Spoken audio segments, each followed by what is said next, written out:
Всім привіт! Я Гліб Листицький, мій позивний Фокс. Зараз ви бачите Львів. Та сама камера на моєму шоломі записала мій шлях повномасштабної війни. Та горить, горить!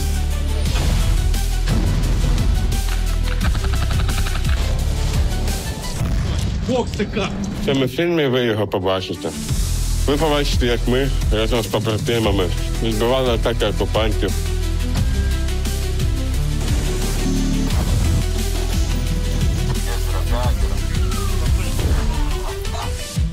Жартували. Ти моя хазяюшка постирав. І просто жили.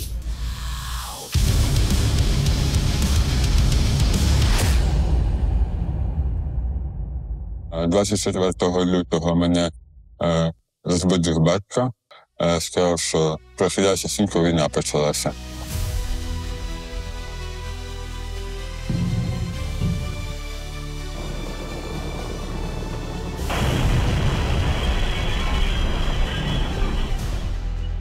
Ми зібрали все, що було, 2 сумки і велика сумка з дитячими речами, там, всілякими підгузниками.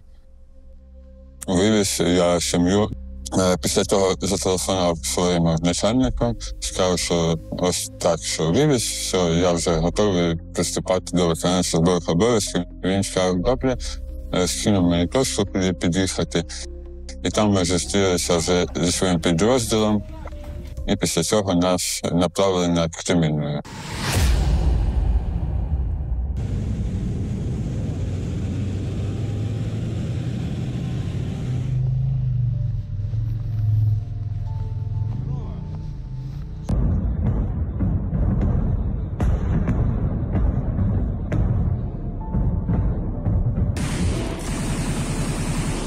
Там я побачив, що таке війна.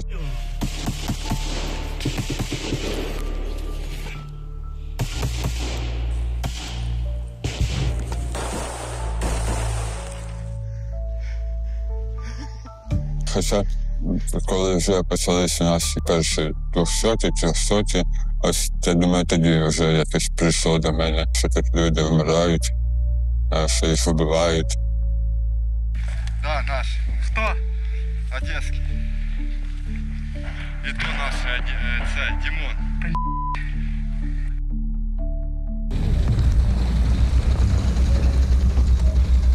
Сколько 300-х? 3? 3300, 3300. Прийняв. Будем вести, ждите на точке эвакуации, прием. Ми в Кремені були до квітня місяця, до самого кінця, поки Креміну не відбили, скажімо так, нас.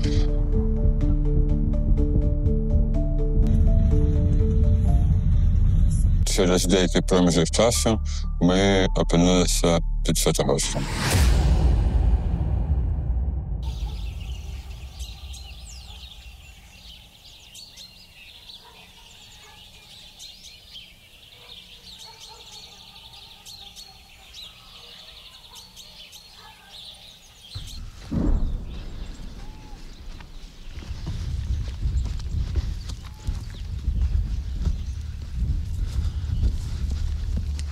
До встречи.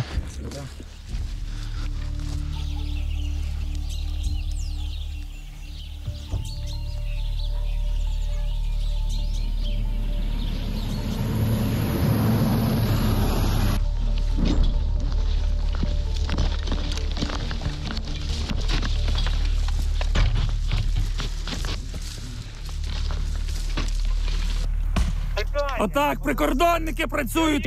Наша робота горить, горить. Задачі різні поступали. Виїхати, відпрацювати по скупченню, затримати їх і відійти.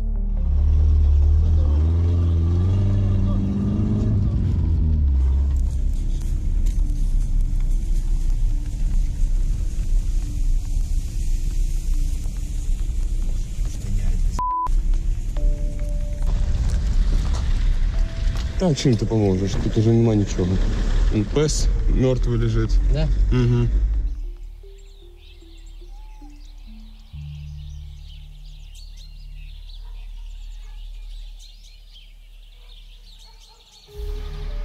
була задача там взірвати міст. До цього була задача на Святогорській лаві обороняти міст, щоб наші війська в разі чого могли підійти через ту річку. Під час відходу наших військ був зорваний міст, але був зорваний тільки один прильот. І була задача знищити якомога більше прильотів, щоб не могли кинути ніякий понтон чи ще щось. Готов? Да. Пострел. Давай второй еще одну. Скоренько, скоренько, скоренько. Пострел.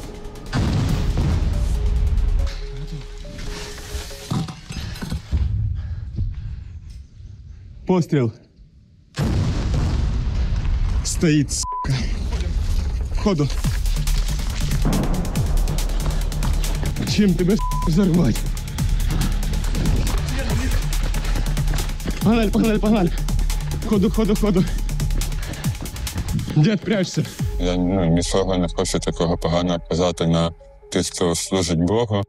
Вони могли спокійно взяти наші позиції, що в них були якісь зв'язки з Росією, і тобі ж вони все здавали їм, як це стало відомо. Але це вже для мене не служіння Богу, це служіння якоїсь одної людини, звичайно, яка думає, що вона може правити всім світом.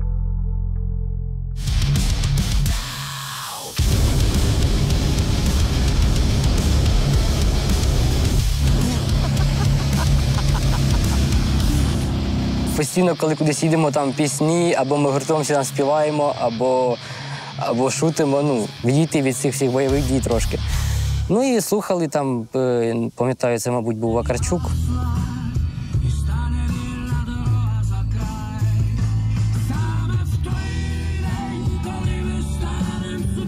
Ну і Гліб почав там знімати відео, чухати мене по голові. Так, і ми сміялися, було, тобто весело і смішно. Це більш реакція така організму, тобто ти не сильно контролюєш, тим самим ти підбадьорюєш себе, підбадьорюєш своїх побратимів. Весь день льет дождь, дождь зануда, дождь зазнайка, а ты все ждешь, ждешь, когда придет хозяйка. Сань, ты где? А я вам сейчас покажу, откуда на Беларусь готовилось нападение. Ты моя хозяюшка, постирал. Якось легше стає все робити, бо якщо починати думати, що може статися на війні з тобою, з своїми побратимами, то так далеко не уїдеш. Пошумим, блядь. Хорошо. Уходим.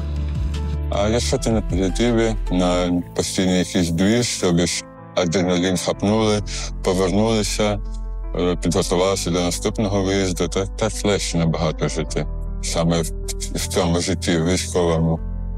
У нього навіть якщо там на службі були якісь запари там, чи нерви, то він це все переводив в шутки. Він взагалі не напряжний, взагалі не напряжний. Дитина перший раз коняку бачив в житті.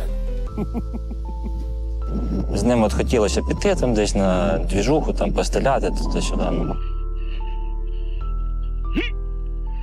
Після Святогорська була ротація вже в Житомирську область, і після Житомирської області вже був сам Бахмут.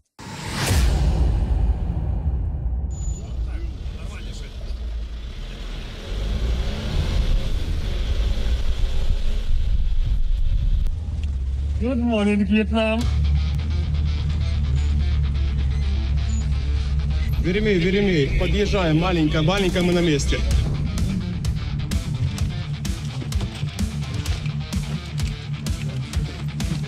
Це всі мої побратими, які були з самого початку Золотого. Ми разом прийшли к Кам'яну, ми разом приходили в Святогірськ, Сіверськ, в Бахмут, також ми приїхали разом. Там? Сейчас. Прямо, справа и слева, везде. Однозначно рады. Взлетайте, смотрите, на связи. Что там еще? І в нас якась була така, знаєте, негласна домовленість, що ми один одного прикриваємо, ніколи не кидаємо. І ми одне ціле, скажімо так. І воно набагато легше було в бою, бо ти знаєш кожного, знаєш, хто на що здатний. Тому намагалися триматися разом, утворили такий кулак, скажімо, і ось ним просувалося якось.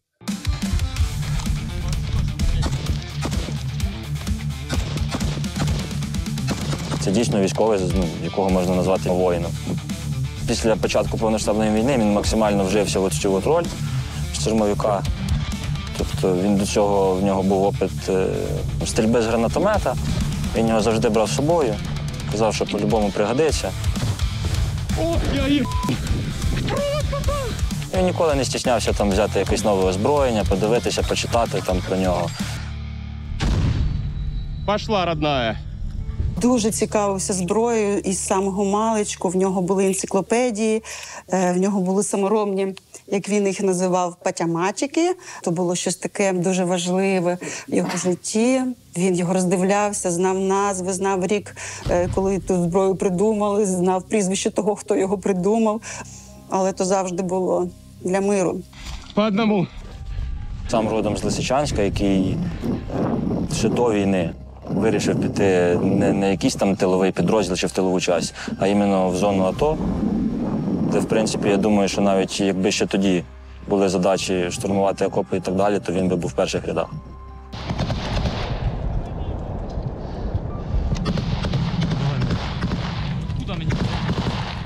Ну, як на мене, в таких боях найважче, що дуже багато місць, звідки може з'явитися ворог. Укриття! Укриття! Якщо він десь вже трохи прорвав оборону, він може зайти, закріпитися в будь-якому місці, і ти не можеш бути впевнений, що, наприклад, годину тому будинок був пустий, а через годину там вже може бути делегація ціла і вони можуть просто сидіти там і вичікувати тебе. Дуже багато залежить від складності твоєї команди. Ну, ти фізично не можеш все охопити.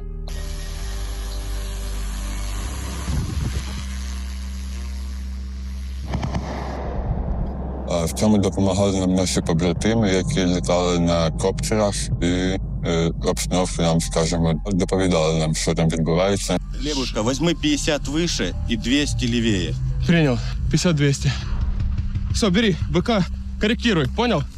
Дуже багато, насправді, залежить від комунікації, взаємодії, бо ти бачиш, що на землі відбувається, наприклад, але не бачиш картини взагалом. Постріл! Буде якийсь там наступ чи ще щось, треба його просто на корню зрізати. І дуже сильно вкрили нас, і навіть не було можливості голову підняти просто. І не знаєш, в який момент куди прилетить.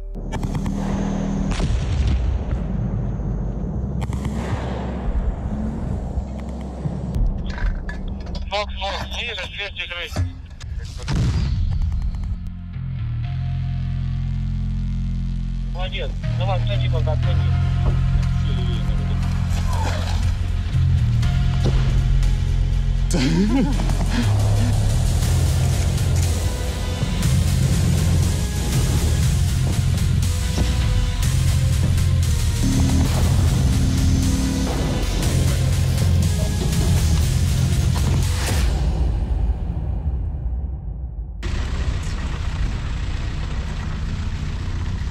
Це було 14 січня 23-го року, десь по обіді. Нашу позицію вночі забрали, і треба йти зачистити і відбити, бо на той момент це була важлива, скажімо так, позиція. До вечора. И поедем, может, того пулеметчика прям. Если на Шпанский будут сейчас заходить, понял, то не даст зайти нормально. Ми видалися туди двома групами. Перша група заходила з одної сторони.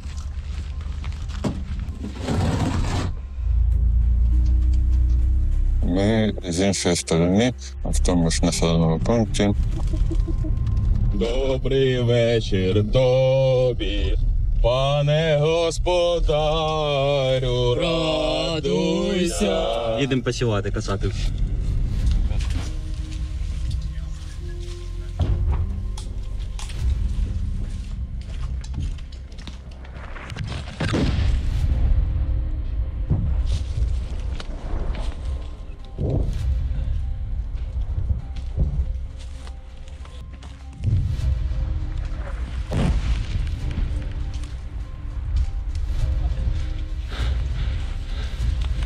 пройшли наші останні позиції і пішли вже в м'ясорубку в ту.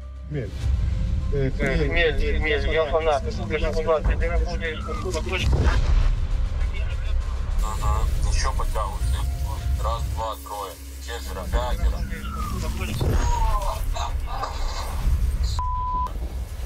Фоксі, криєш?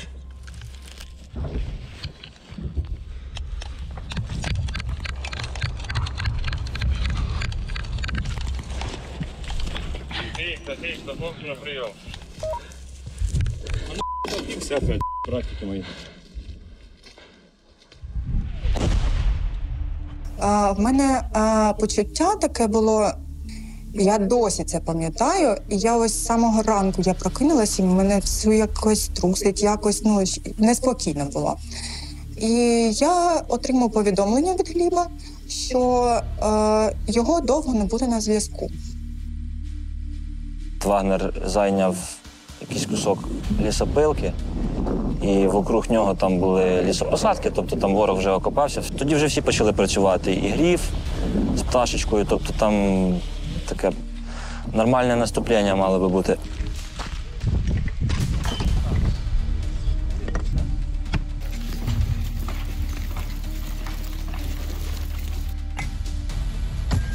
Туди відправили подарунків, щоб вони не розслаблялися, там вже може когось да, когось ні. Дійшли до кінця посадки, там був насип, Фокс, як завжди, йшов впереді. Опа, нихуя, откуда нифига? 2, 3, 4. Съеб, с посадки на другу. Побачили скупчення ворога, яке йшло по полю просто собі, як у себе вдома. Ми відпрацювали по ним.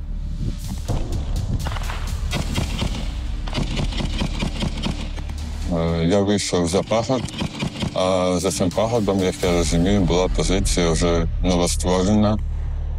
І звідти русня вже і вдарила по мені, так як я йшов перший. Гліб впав. І вже відкрив очі, лежачи на землі. Я хотів взяти автомат, це перша моя думка була до рук, бо він випав. Але на той момент шука вже не працювала. По станції хотів сказати, що це 100-й, але не зміг нічого сказати, бо в жовті було таке місиво. Зав'язався бій, щоб попусти до нього. Ну, це вірна смерть. Це, якщо ти вилазиш за ним, то ви там двоє лишаєтесь. Мені мої побратими почали мені подавати команди, щоб я якомога швидше ліз до них, бо поки я лежав там, по мені продовжували вести вогонь. Та й навіть в якийсь момент подумали, що, мабуть, ми останемося тут з ним.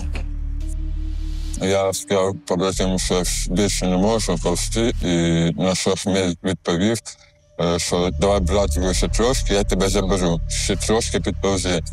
Він через, не знаю, через що він там, через біль, через було тяжко. Він підповз ближче, тоді його Хмель витягнув. Я подивився на нього і кажу йому, що братику дуже важко мені. І щоб тебе теж тут не залишити, я кажу, просто іди звідси. На що він відповів, що ні-ні-ні, так не піде, або ми залишаємо всі тут і помираємо, або ми всі виходимо звідти. Проблема ще була в тому, що він такий парень крепких габаритів. З двох було дуже важко, тому що один відстрілювався, другий тягнув. І я пам'ятаю цей свист куль, вибухи, і ти думаєш, що кожен може стати не тільки останнім для тебе, але й для твоїх друзів. Потім ситуація ще більш накалилася. Нас, я так розумію, хотіли взяти в коло і забрати в полон. Я чув голоси, я чув, як вони казали, типу, обходись, хватаємо їх і таке. І у мене скакнув адреналін. Гліб стає на коліна, піднімається на ноги і просто починає бігти. На цьому моменті я теж видихнув, кажу, побігли. Він прибіг десь, напевно, метрів 15, між 20 знову впав, втратив свідомість. Ми його взяли під руки і далі почали відходити. Док чи медик, хай пулею їдуть до земляка. Підбігли наші побратими, почали прикривати нас вогнем.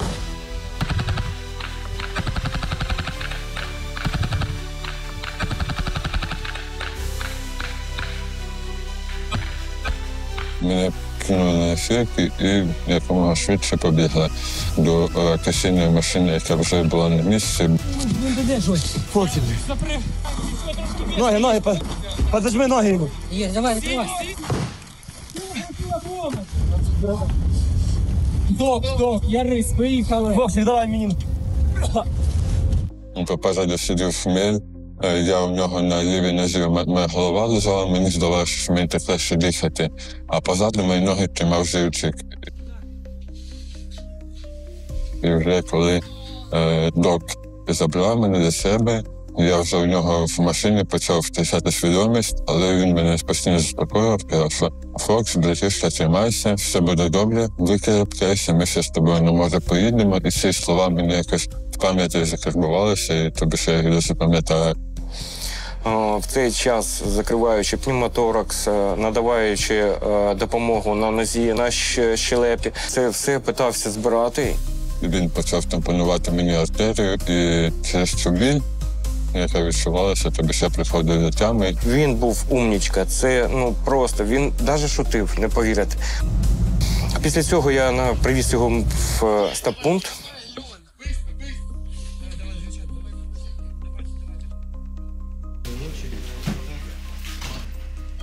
І коли ми вже приїхали в стабілізаційний пункт в Бахмуті, у мене почали питати прізвище, групу крові. Я не міг нічого сказати і просто показав їм на свій жетон і втратив свідомість.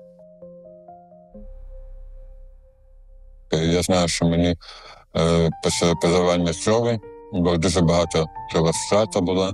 Намагалися мене стабілізувати якось, але було дуже важко. І так відвезли мене до Краматорська. І там була операція 11,5 годин. Лікарі боролися і за моє життя, і за моє здоров'я, і за мою кінцівку. Мені зробили шунтування, мені з ноги забрали шматок артерії і вставили вже в плече. Мама Гліба якось через знайомих, через волонтерів якісь, вона дізналася номер телефону і лікаря, який на ротації в одній з лікарні Краматорську.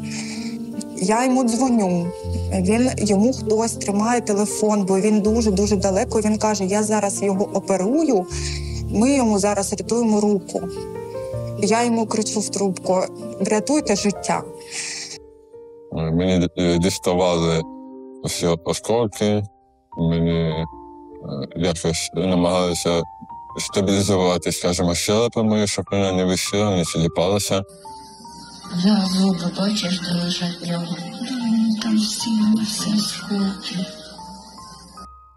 Потім я йому дзвонила кожну годину, я йому дзвонила в 23:00 він мені подзвонив і сказав, що операція закінчена, що вона була 10 годин. Може, дасте якісь прогнози, що, як? Він каже, він дуже важкий. І зранку його будуть везти на Дніпро. І вже прийшов до тями в Дніпрі через декілька суток. До мене підійшов лікар і сказав, що де я знаходжуся, що зі мною, і що стан більш-менш стабілізувався. І ще він додав, що якимось чином мої батьки знайшли мене, знайшли, що я тут, і вони вже їдуть. Зранку мама поїхала до Дніпра, і його як привезли, мама вже була у потязі.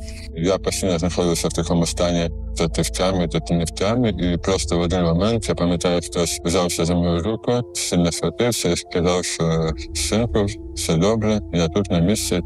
І після цього вже приїхала моя дружина до мене. Я зайшла до нього, і він почав плакати. Він мені показував так пальчиком на сердечко, що він мене любить. Після того, як більш-менш стабілізували мій стан в Дніпрі, мене відправили в госпіталь Державної прикордонної служби в Києві. Тобто до Києва мене намагалися більше стабілізувати, щоб я міг витримати наступні операції. Це були і стоматологічні, щелепно-лицеві операції, ставили пластини мені, щоб моя щелепа була зламана нижня в 2 місцях та вирваний шматок її. І верхня щелепа у мене був лінійний перелом піднебіння і шматок язика вирваний. І тому в Києві все зробили, зашили. І я до нього приїхала до Києва. І тут виявляється, що його будуть нагороджувати. У мене така велика гордість, що у чоловіка стільки нагород за службу. Нагорода «Відмінний прикордонник». Потім друга нагорода була від Міністерства внутрішніх справ. І це було у лікарні. І нам сказали, що усім постороннім треба вийти. Ну як я вийду? Я заховала за шкаф. 01.23 вогнепальне поранення, дуже масивні поранення. Вогнепальне поранення грудної клітини, вогнепальне поранення черевної клітини, вогнепальне поранення нижньої щелепи, з переломом щелепи в двох місцях. Проводилося етапне хірургічне лікування комбінованими бригадами. Травматологи, стоматологи, хірурги, всі разом. Ну і станом на зараз. Гліб, як діла? Вже краще, дякую. Вже краще, вже трошки є. Буде горіхи. Горіхи ще не скоро. Тиждень назад ще говорити не міг, а зараз вже потихеньку говорить. Я стою, в мене вже такі крокодилі сльози вже, бо в мене така гордість. Я